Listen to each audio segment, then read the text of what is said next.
Okay, so here we are.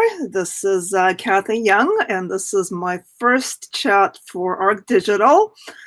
So, if this does not go very smoothly, I hope everybody will be understanding. This is like, the first try. And my guest today is Jessie Singal, or should I say the infamous Jessie Singal, who is a science journalist with New York Magazine formerly, or are you still with New York Magazine? I left to write my book, but I'm still a contributing writer now. Okay, and Jessie also writes for The Atlantic and a bunch of other places. You have a newsletter, right, which started recently. Yep. And I guess tell us what your book is about.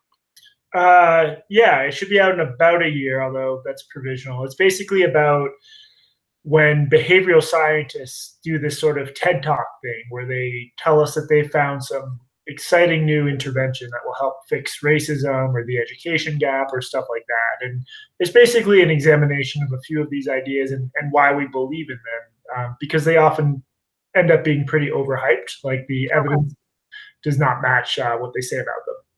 Right.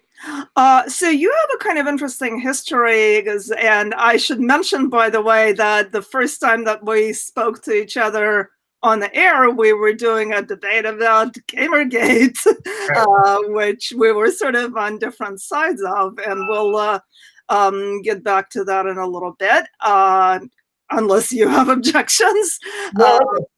But anyway, so you started out being very much sort of on the, I guess you might say, I don't want to use the words right, left, but, at one point, I think you were definitely perceived as being sort of in the social justice kind of corner of the culture wars.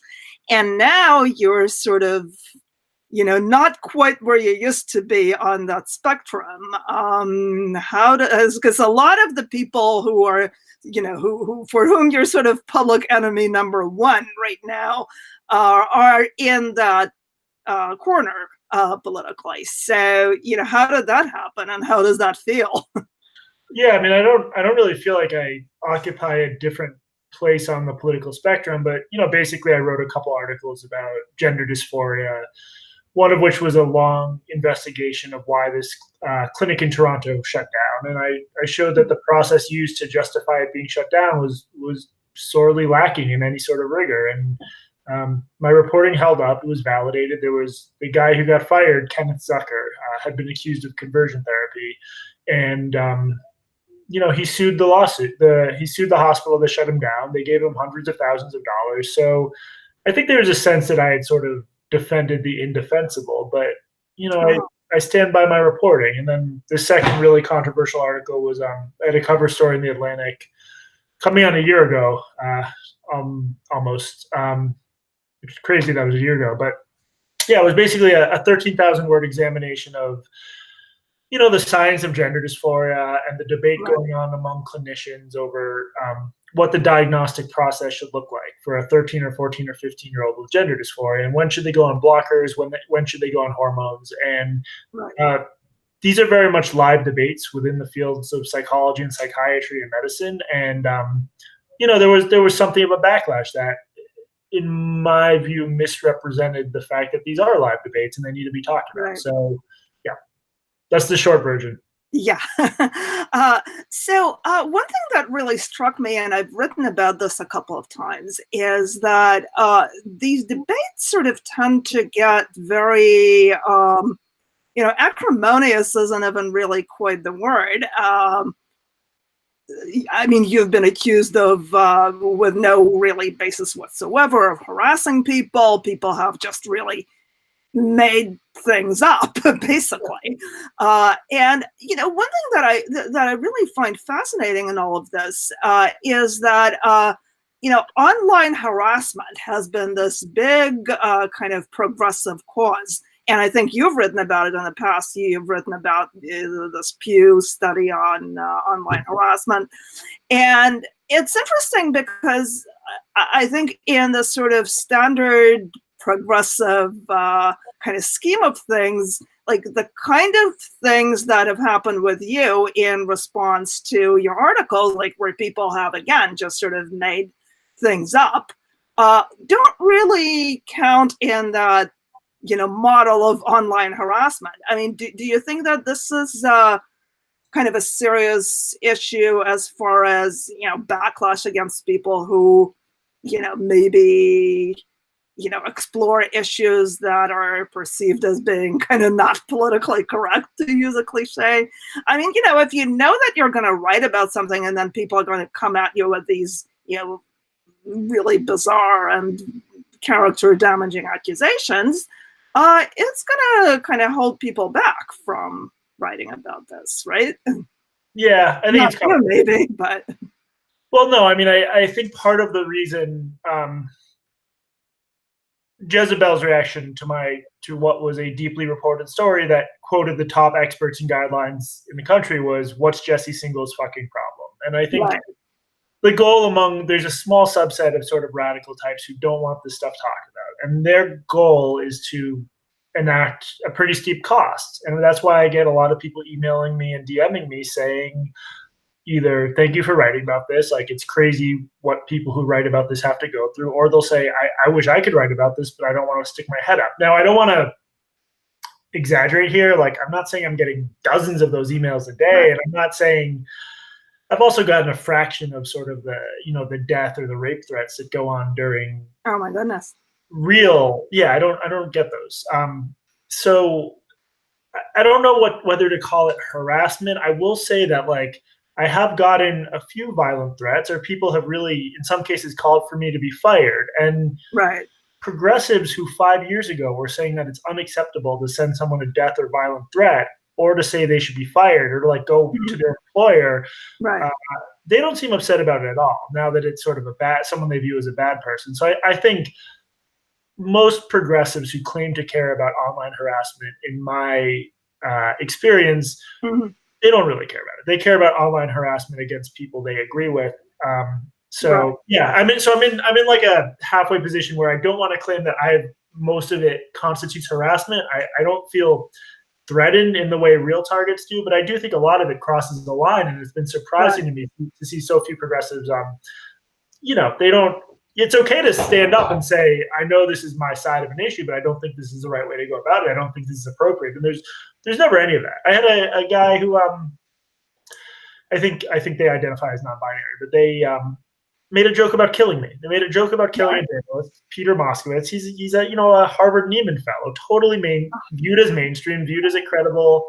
And I don't want to harp on or complain about it, but that's fucking ridiculous. And nobody on that person's side said, maybe don't make a joke about a journalist being killed, which is a thing that happens. So it's I've realized the so-called war on online harassment, I think, is very disingenuous. And that's not just based on my experiences, but on what's happened to other people. So I think there's some people who, in the same way a lot of people aren't really for free speech, they're just for free speech when the roadside people say it. I think people are similarly disingenuous about online harassment.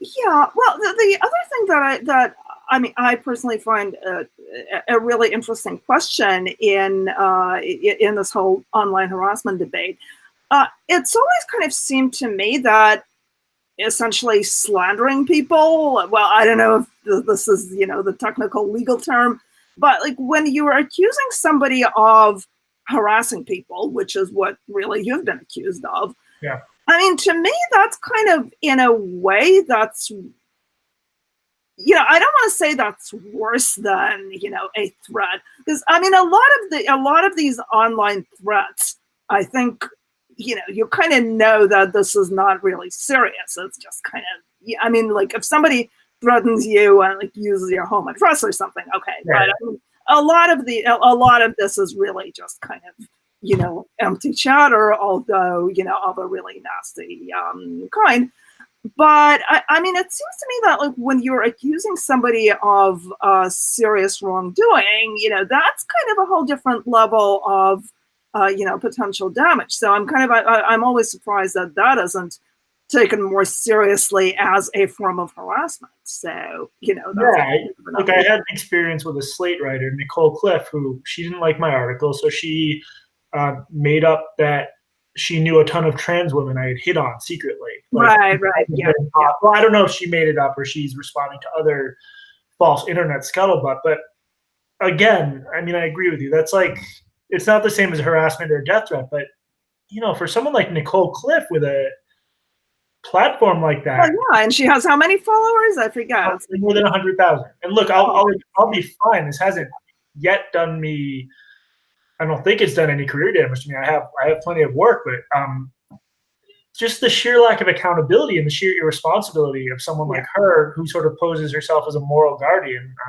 This is the person who. Yeah. Anyway, I don't want to harp on this stuff because if there'd been a more normal, measured response to the Atlantic article, there's a lot we could have discussed. Like, there's certain elements of it where maybe I didn't weigh things the right way, or I put this story here, or should have put it there. But when the response is just this wave of sort of trying to destroy the writer, which is what it felt like a little bit, it makes it harder to have, have that public conversation.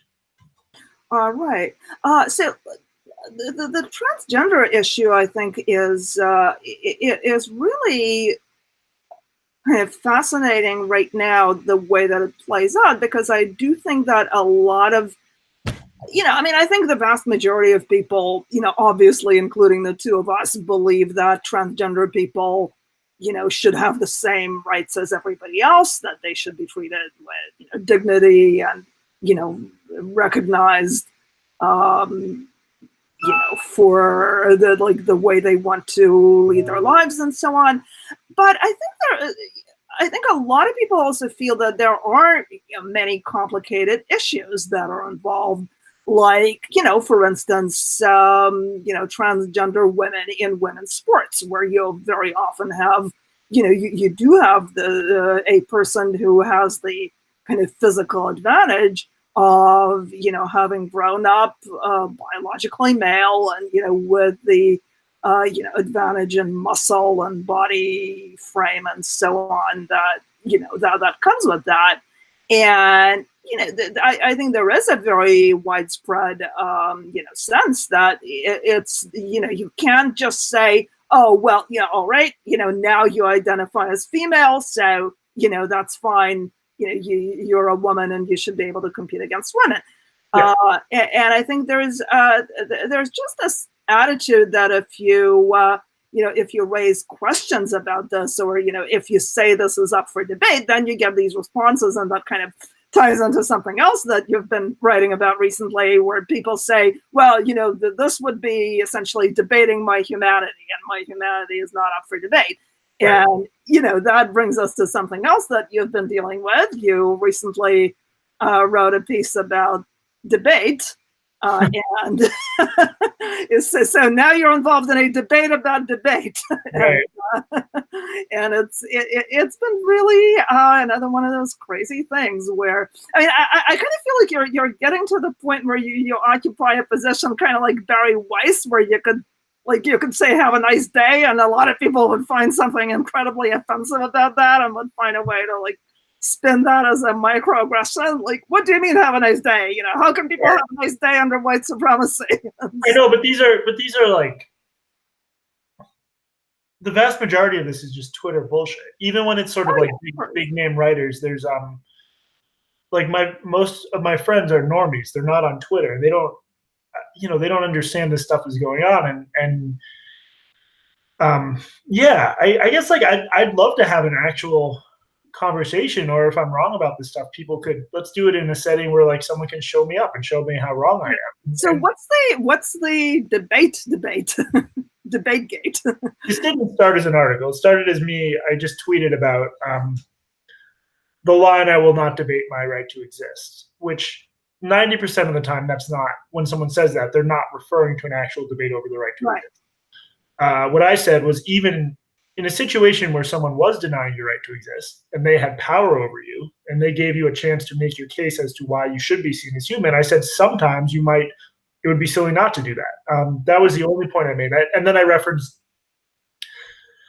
with Frederick Douglass in mind, I mentioned how former slaves had literally debated their humanity, which is sort of here's where the Twitter destroyed the conversation, because everyone honed in on the literal sense of the term debate, as though I was saying Frederick Douglass had like gone back to his plantation and debated his slave owner. But no, in reality, he wrote an open letter to his former owner, and in reality, because he was both an escaped slave and one of the most brilliant Americans we've ever had, he was able to passionately and in a very compelling way make the case for his humanity.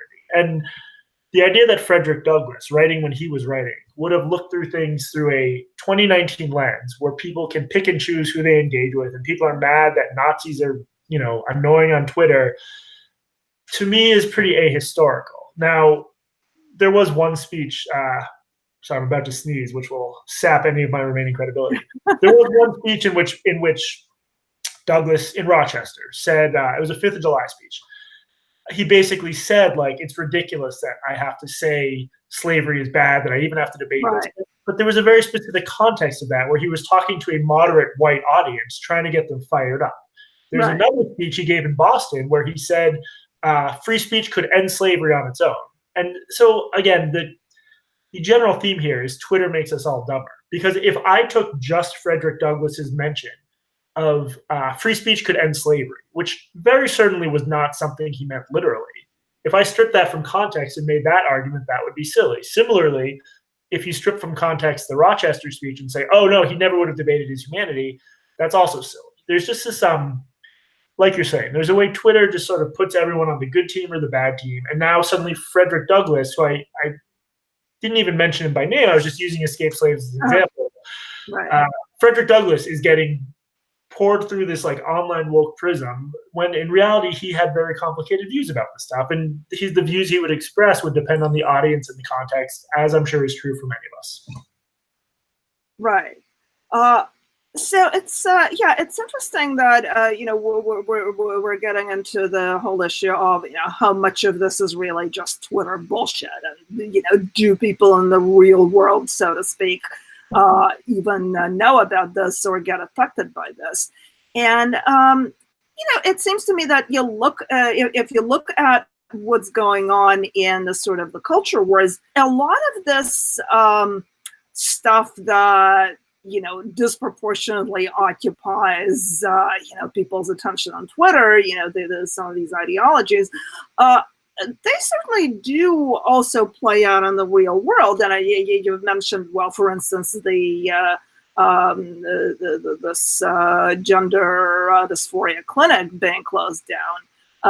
And I think there's a lot of kind of pressure right now within the within the profession, within psychology and so on, to kind of conform to this ideological orthodoxy. And I think we've seen some of this also play out in publishing. That's something else you've written about. The scene in young adult literature where, there have been books that actually got recalled because, some people in the social media got offended by what they perceived as racist or otherwise kind of unacceptable perspectives. Do you want to talk about the piece that you wrote about the young adult controversy? Yeah, I mean, so one thing I struggle with is the extent to which the Twitter bullshit sort of bleeds into real life. And one community where it has is so-called young adult fiction Twitter, where, they got a few books unpublished on the basis of sort of claims about those books being racist or problematic, which often have a kernel of truth but are sort of overstated or internet telephone. I'm worried about settings like that where,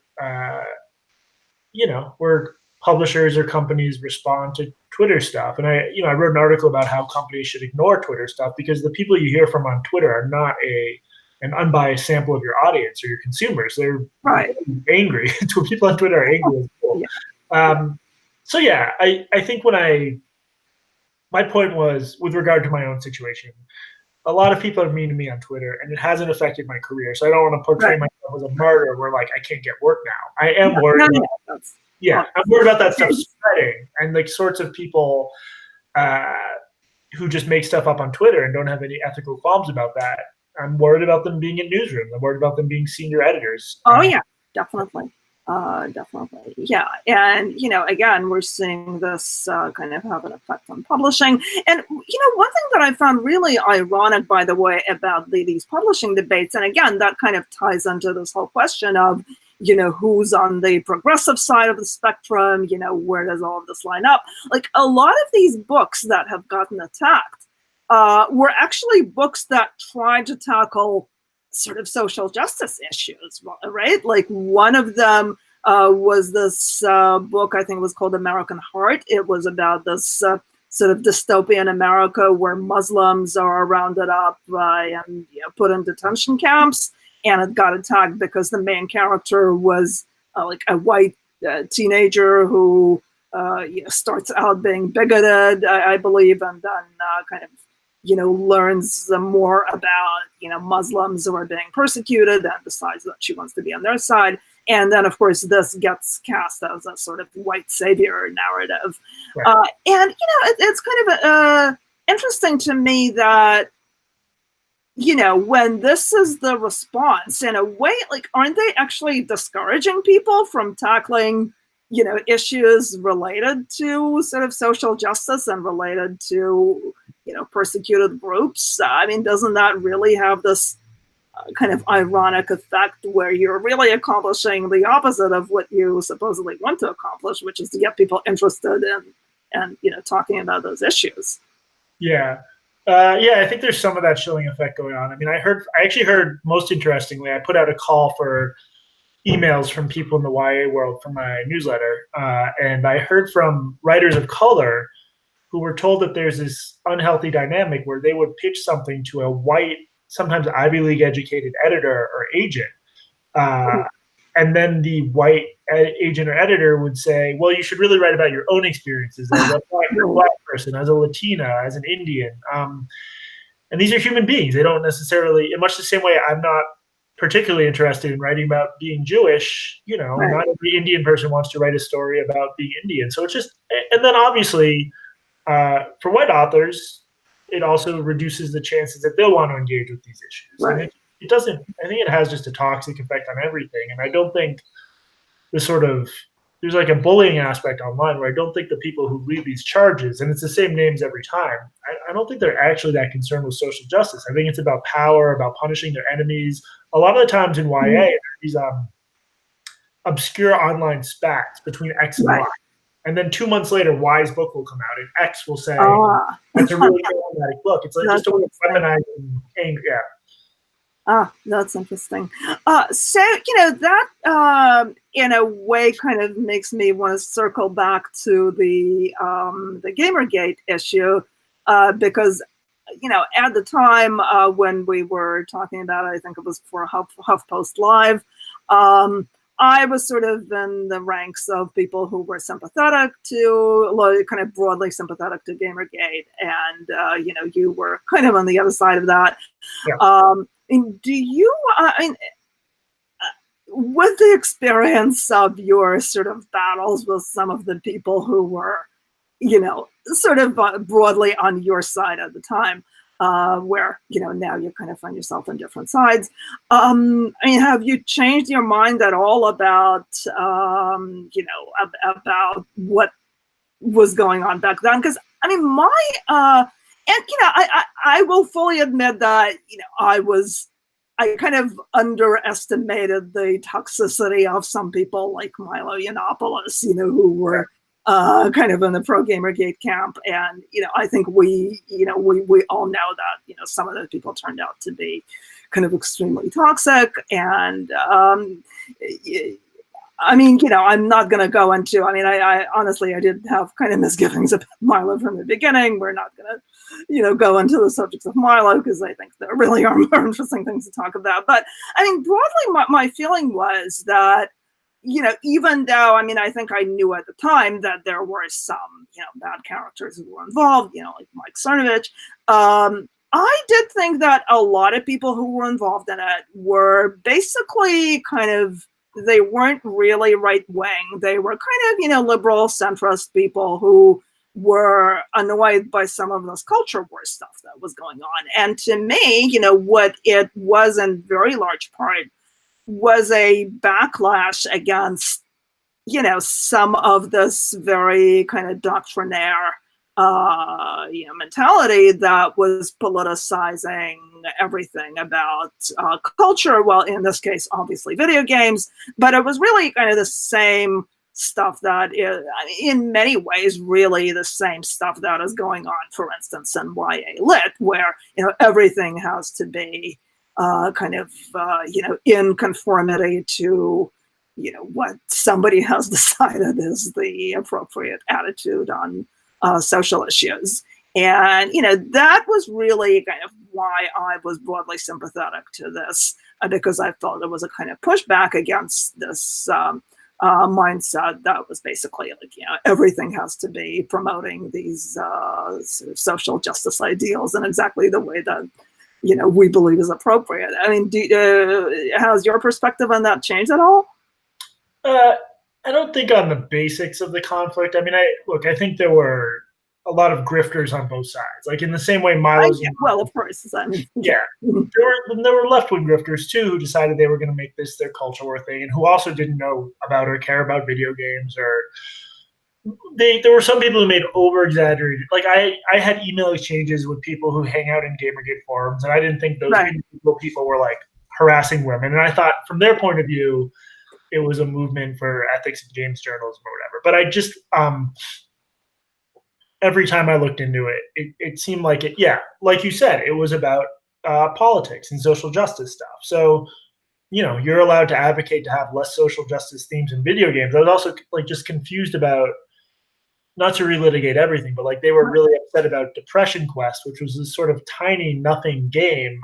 And if your issue is ethics in games journalism, it's a target-rich environment because the big studios have a huge amount of control over what journalistic outlets publish, and places like IGN and to a lesser extent Polygon and Kotaku.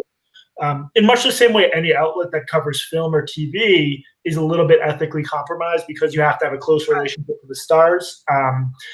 There's stuff that we're critiquing. I just didn't, I looked into it and I read a lot of the Gamergate subreddit, Kotaku in Action. Oh, right. Yeah. So I think what changed is like I realized more of the anti-Gamergate people, a lot of them were grifters too, and a lot of them used their own perches to just harass their enemies. I mean, I know there's a really nice trans woman named Corinna Cohn. She's a gender critical trans woman, which is an unpopular position. And anti-Gamergate people decided to just use whatever little bit of power they'd scrap together by being anti-Gamergate to go after her. And it's really? Wow. Yeah. Yeah, no, I mean, I see what you mean. And I do think that, to some extent, I think for a lot of people who were talking about sort of ethics and video game journalism, I don't want to say that was, for some people that was kind of clearly the issue. And I think later on there was a kind of split between, on the one hand, people who really were in it for the kind of ethics and gaming journalism issues, and the people who wanted to fight the culture wars in a really kind of strident way. But, I think that to some extent, for some people who were talking about ethics and gaming journalism, they were really talking more about the sort of groupthink of, the sort of idea that, video game criticism needs to be about sort of social justice. And that's not necessarily, unethical. It's just that when that becomes the primary mode of coverage of, not just video games, but, really any kind of, art or entertainment, I think it does become kind of stifling and groupthinky and just kind of profoundly annoying, because it's like, you open a movie review and it's about something like, how, this movie is problematic because it upholds white supremacy. And so, and I'm just kind of increasingly annoyed by how much culture coverage right now is about that sort of stuff. yeah, there's a subset of really insufferable nerd who, Right. like, they seem to think that if Marvel movies had more representation. Okay, so this isn't their actual argument, but given how much time Right. and energy they expend on these arguments, if Cartman wasn't anti-Semitic and if Marvel movies had more representation, that this would have sort of a causal positive impact on the world. And I just find a lot of these people don't have any idea what they're talking about. Like, they don't, if you ask them, to me, the South Park anti-Semitism thing is just most emblematic of their really myopic way and underinformed way of viewing the world. To view that as like your point of attack to understand anti-Semitism, rather than as a millennia-old pernicious ideology that just pops up everywhere and which can be exacerbated by populism, and which I don't want to hear from them anymore. From people who view the world through like that superhero movie lens, I don't think they're serious about fixing the world. I think it's just a really bad example of when all you have is a hammer, everything is a nail. Yeah.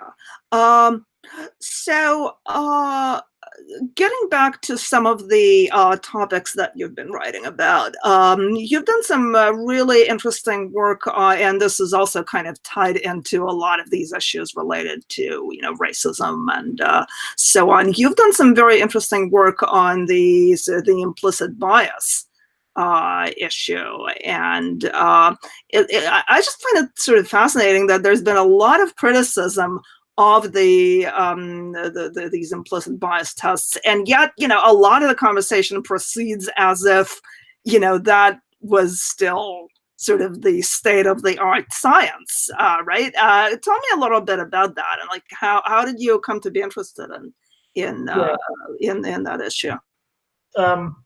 Yeah, I mean, I basically just got an email from someone who told me I should look into it.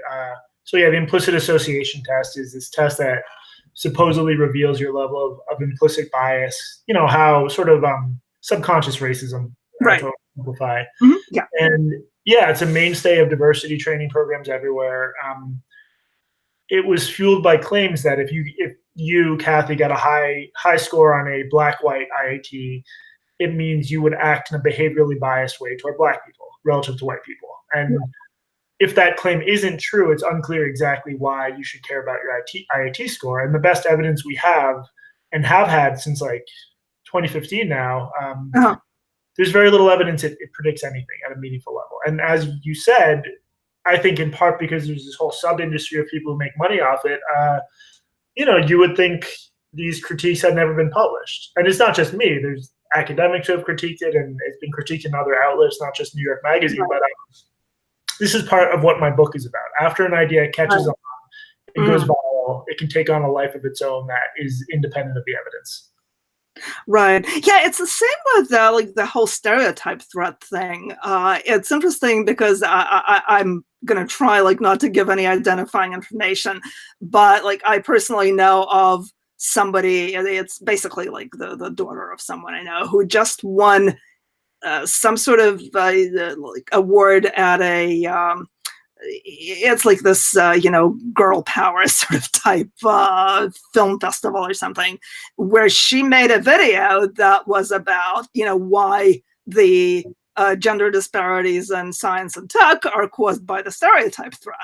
And, I saw this video and like, this is actually like not really what the current state of the research is. Like a lot of this, and I'm kind of surprised because, I assumed that she went online to look for this.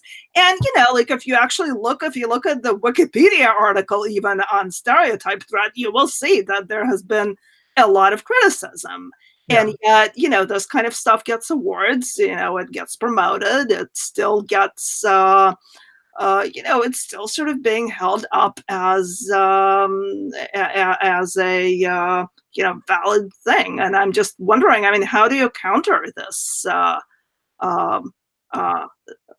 this kind of attitude where, critiques don't really seem to make an impact? Yeah, I mean, I just try to argue that if you actually take sort of racism or gender bias seriously, you should want to use accurate tools to evaluate and solve these problems. And I think there's such a market for sort of diversity training interventions, and the assumption is always that, you know, if a company doesn't have, to me, a lot of hiring disparities come from the fact that like kids like me who are from suburbs like Newton, Massachusetts, we came from a system that like really made us well prepared to build impressive resumes, and that's unfair in its own right. Like there were kids down the road from me a few miles who didn't have those same opportunities, but at the end of the day, society is making it easier for a lot of wealthy and white kids to put themselves in a position of being competitive for these spots. And so I don't think the problem is always downstream at the site of hiring or enrolling bias there, but there's an endless appetite for interventions because then a company can act like they're doing something about it. If a company said, we're not getting proportionate amounts of applicants from different groups, you know, they get criticized for it, maybe rightly a little, because I think companies do have some obligation to seek out hiring from other pools. But it's just, I think I've gotten increasingly skeptical that, you know, accounting for stereotype or I think there's some easy ways to account for implicit bias, but a lot of these things have sort of become buzzwords that don't address the underlying issues. Right. So, you know, on a kind of, you know, in the kind of bigger picture, what do you think is happening today with kind of political alignments? Because, you know, as somebody who, yeah, again, you haven't really moved from, you know, one point of view to another. It's more that kind of the political spectrum kind of moved around you, so to speak. I think that would be kind of an accurate way to describe it. But I mean, do you think that the kind of the political alignments in the age of Trump and so on are changing? I mean, there's this whole new kind of, you know, anti-PC liberal kind of movement, some of which is associated with with the intellectual dark web. That's something else that we haven't really talked about. So, I mean, do you think that there is, where there's a kind of moderate conservative slash, you know, centrist liberal kind of alliance that is shaping up against some of these kind of excesses of, you know, this very doctrinaire kind of social justice ideology? Do you think that, you know, there is a kind of, you know, I don't want to say anti-PC coalition because these are such buzzwords, really, but I mean, do you think that there is some kind of promising, you know, alignment there where, you know, kind of the reasonable pro-debate people can kind of, you know, push back against the extremes of both the left and the right? Or am I being insanely optimistic? Well, I think it's just, I think it might be more complicated than that, because I think there are center-left Hillary fans who, to me, are really silly on issues of identity and put too much stock in identity in a superficial way. And there are far-left Bernie fans who don't like it. Of course, yeah. Which is why the kind of the whole left-right thing, I think, becoming almost obsolete, because, you know, these I think the most, like, you know, a lot of the most important elections in America are obviously for the presidency or for Senate seats, and I guess I could see a small sliver of voters being activated by, you know, political correctness concerns. But I guess I've always been skeptical, like in the case of Trump, that there's that many people who would have otherwise voted for Biden or Kamala Harris or Bernie Sanders or Liz Warren who would say, I'm going to vote for Trump because of political correctness. So I think it has some effects in some senses, but I think I might be more, I think most people don't. Well, I mean, it really depends how you define political correctness, but yeah, I think I'm skeptical it will cause any sort of realignment, just because it's not a simple left-right thing, and because at the end of the day, like on the list of reasons of why Trump will or won't win another term, I know a lot of people disagree with me about this, but I don't see political correctness being a major one.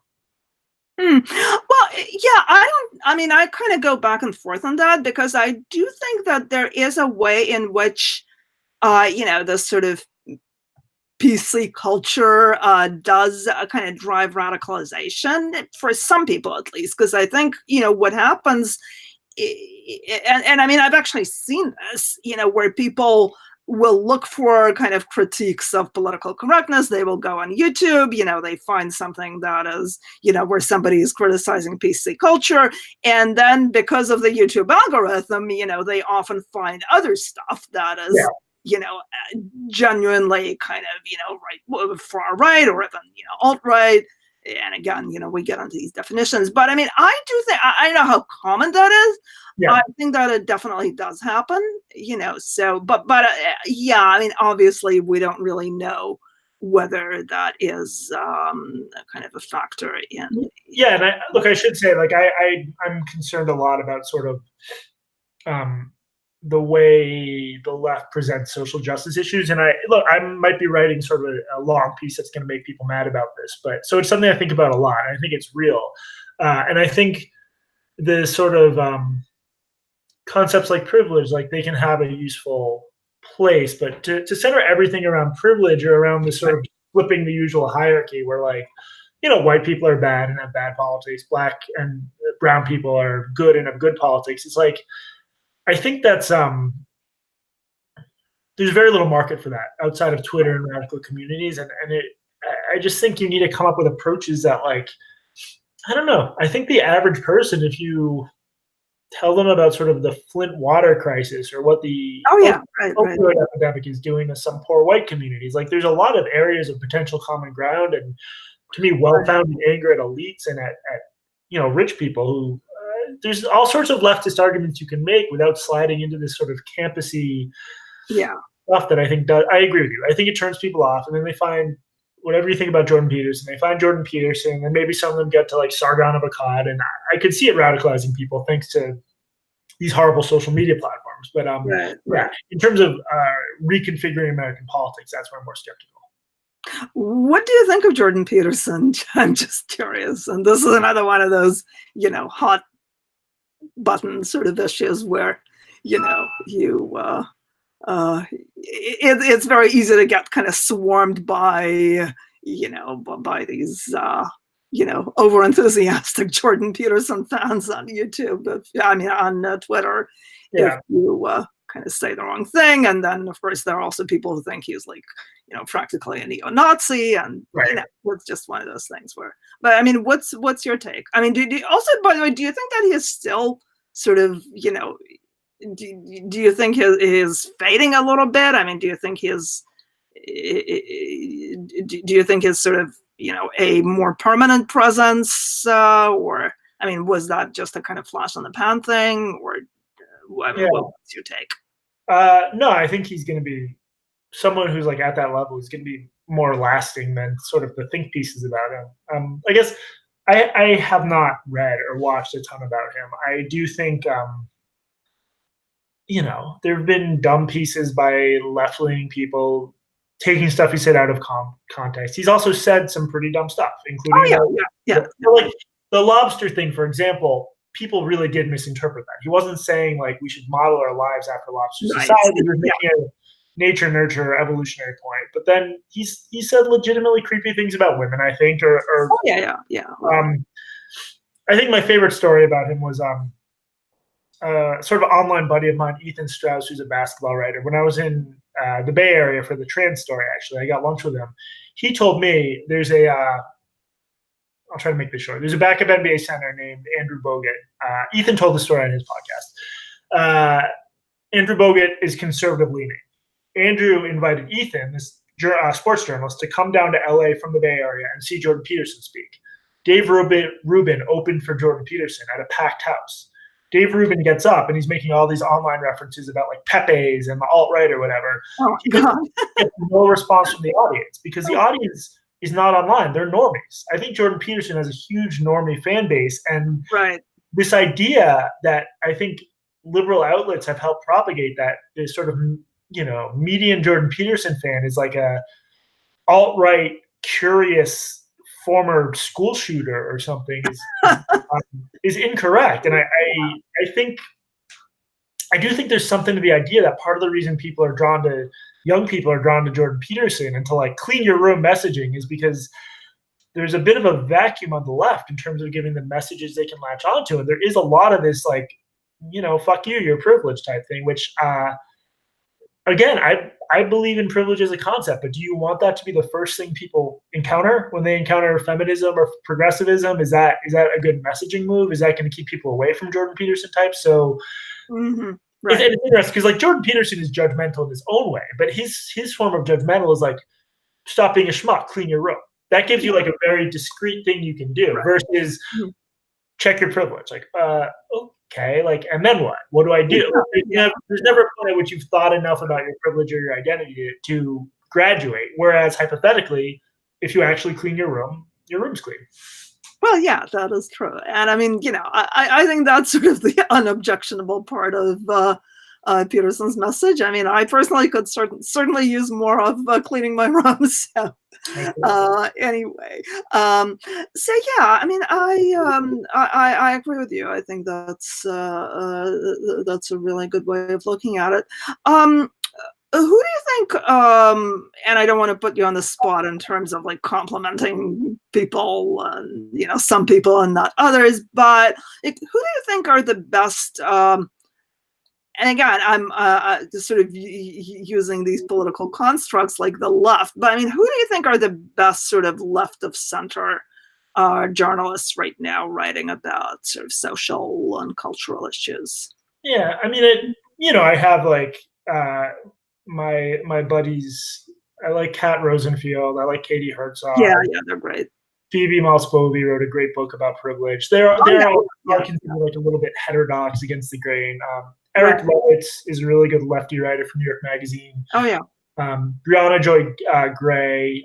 She just became Bernie Sanders, I think, head of communications there, but she's doing a lot of good stuff. And then this is like writing I haven't dipped into enough, but people like Adolph Reed have written good stuff about, as far as I can tell, some good stuff sort of critiquing liberal conceptions of anti-racism and how they fall through. And when people hear that, they're like, "Oh, you're saying he's pro-racism?" No, saying things are framed the wrong way and don't take true inequality into account. I'm trying to think who else. Yeah, I mean, I read like a really wide variety of stuff, and I have trouble with sort of, I can read socialists when it's areas where we overlap, where it's just about like, I strongly think there should be more redistribution. I do not think there should be a socialist revolution. I don't think that'll go well. It doesn't tend to, but yeah, there's a lot of overlap there. And I wish we'd sort of talk more about the overlap. I wish the left it's so intently factionalized now, where even like the far left has like these crazy factional battles between like Jacobin versus Chapman. Right. Like it's insane, and it's not good. So yeah, that was a long-winded answer, but that's the answer.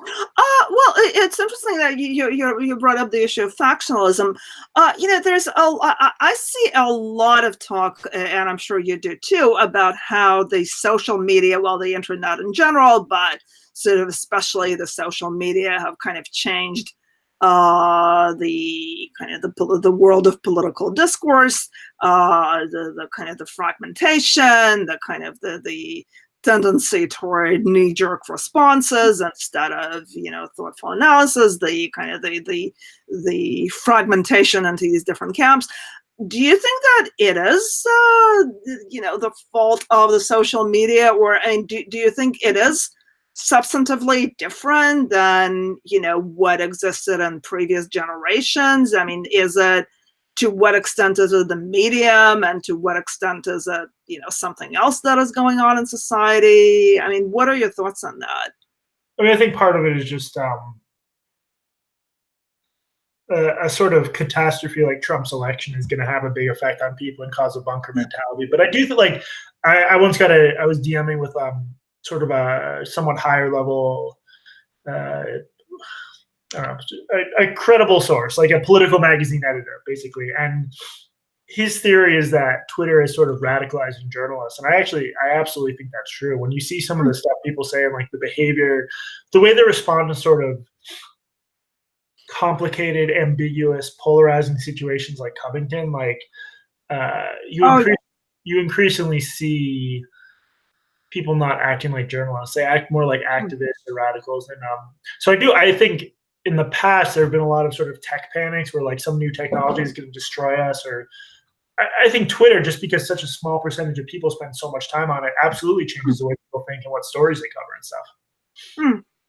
Yeah. Although, I mean, it's interesting that if you look at journalism, prior to, I don't know, maybe like the 1950s, in a way, it was kind of, a lot of people say it really was more like it is now, in that it was more kind of overtly partisan and polarized. And in a way, like what we assume to be the norm of journalism is actually a fairly recent norm, where there was this idea that, there's a kind of elite consensus, and like all of the sort of decent people are within that sphere of the elite consensus. And so I don't know, I mean, maybe in a way we're kind of like reverting to, I mean, not necessarily for the best, Yeah, I think people should be more upfront about their biases, and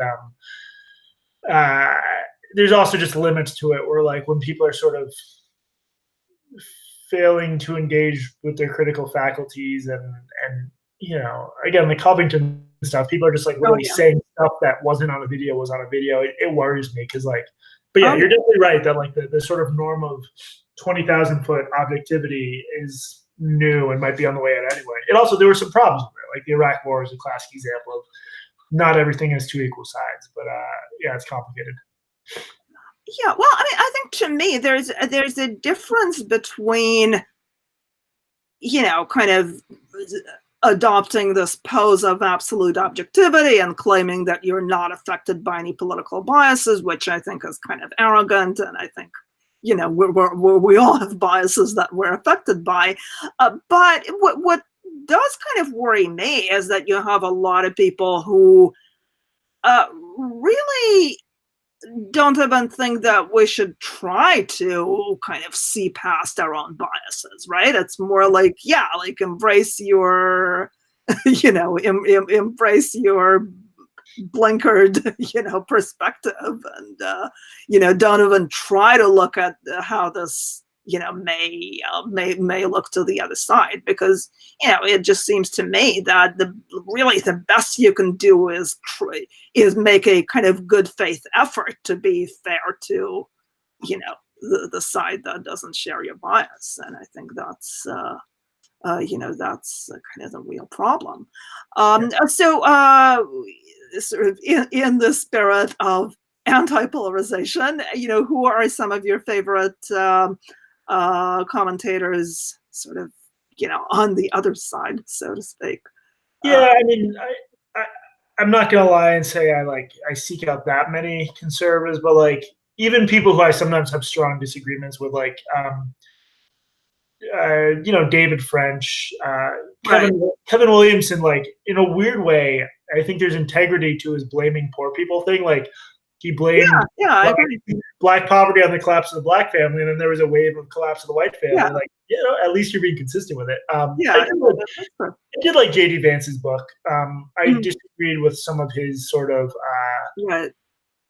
I think the weakness of the conservative position is like, you can say all you want about how people need to lift themselves up, but like as his own book shows, like there's a lot of places where no matter how hard you work, you're really cut off from opportunity, and you can't sort of call for bootstrap talk in these like small depressed towns without having some vision of someone offering a little bit of help.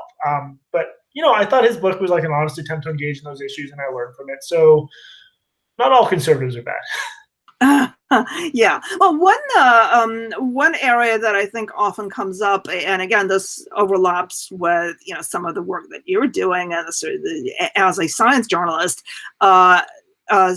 sex differences and the question of how sort of innate versus socialized they are is kind of a frequent area of kind of contention. And, there's been a lot of debate about, whether some of the disparities that were some of the differences that we're seeing in sort of the roles occupied by men and women are due to kind of evolved psychological patterns and, kind of innate biological traits. So are you covering that in your book? I mean, is that going to be something that is reflected in your book at all? Because I know you've sort of written some things on those issues. Yeah. I mean, to me, the onus should be on the people who think there's no biological basis for behavioral differences to prove their point, because from an evolutionary perspective, you would definitely expect there to be some. My sense is that there's fairly robust evidence for, they call it the person thing divide, where this is going to sound silly, but on average, women are a bit more into sort of people oriented things. Men are a bit more into stuff, hard. Right. And I just hate the idea that you can't, to be a good progressive, you need to pretend like that must be impossible or must be some sort of misogynistic conspiracy theory. Because it's also like, let's say women are a little bit better with people, and that there's a little bit of a difference, overlapping bell curves, some of it driven by biology. That doesn't mean that we shouldn't value that. If anything, teachers should be paid more, social workers should be paid more. So I just don't really understand why that has to be part of the progressive package. I think you can make the same, just as strong arguments for justice and for funding programs fairly if you set aside this sort of gender blank slate, which I view as a myth. Right. Do you think that the kind of the evolutionary psychology kind of based arguments get sort of misused by people who, because I mean, to me, and I've written about this, there's almost like it's these two extremes where on one side you have, people who are saying, oh, well, there's absolutely just no way that the gender gap in like the representation of women in tech could be at all due to any sort of biological differences where maybe men, more men have have high level cognitive ability in this area, even like maybe men are sort of more interested in those jobs, and then at the other end of this, you kind of I think you do have a contingent of people who basically use evolutionary psychology to say, oh well, like traditional gender roles are completely I mean, it's really kind of a variation on saying they're mandated by God. So we're going to say, well, they're mandated by Darwin, really. Yeah. I mean, do you think that kind of line of argument gets pushed too far on the other side? Yeah, there's part of the reason people don't trust evolutionary psychology is like the manosphere has sort of distorted those arguments, and right. people take them way too far. And they sort of, philosophers would call it like the is-ought distinction, like because because women are a little bit more this way, they should be forced to act that way, or it implies some sort of moral judgment. So yeah, I mean, that stuff's awful, and I've critiqued that stuff too, but it's a cliche, but it's a baby in the bathwater issue. The idea that couldn't be any evolutionarily carved average level behavioral differences between men and women, I think is silly. And I don't understand why we'd be one of the only species, if not the only species, where that wouldn't be the case. And again, people should just look at like this idea of overlapping bell curves is important, because when they intersect with all these people under here, I'm not doing it right. The point is there's tons of overlap. There's tons of women who are great at physics, and there's tons of men who are wonderful social workers, and no one should be forced into something they don't want to do. But if there are these differences that the research suggests, that might show up in terms of like not having perfect parity in terms of who applies to work for Google or who applies to work for social work. So yeah, that's a risk. And this has been Steven Pinker's line forever, that like if you want justice, you need to understand the way the world is. Right. Well, I think that's probably a good place for us to stop. I do want to ask you one final question, which is, where do you see a lot of these debates going? I mean, do you think that, because we have been through some very kind of acrimonious times in terms of the, the culture wars, do you think things are getting better? I mean, do you think we've seen like peak insanity in the culture wars, or do you think that we're possibly moving toward a more a saner debate, or even like debate period, instead of like people shouting at each other and calling each other names?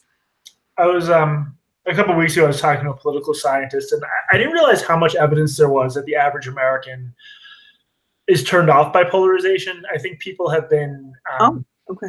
misreading and misreporting certain studies to make it act like the average Americans are just like at loggerheads in a way they never have been before. And that's actually, I don't think that's true. I think most people don't like everyone yelling all the time. And I think Twitter has shed a lot of its more normal users, leaving people like you and I. So I think the heat of a lot of this stuff just can't last forever. I guess a big question will be, I mean, obviously, if Trump is ousted, that'll launch a whole new panic on the right. If he's reelected, it'll reinvigorate the panic on the left. So, yeah, there's a lot of stuff I'm worried about, but I just think I always try to just separate Twitter from real life. I think in real life, people don't like this, any of this.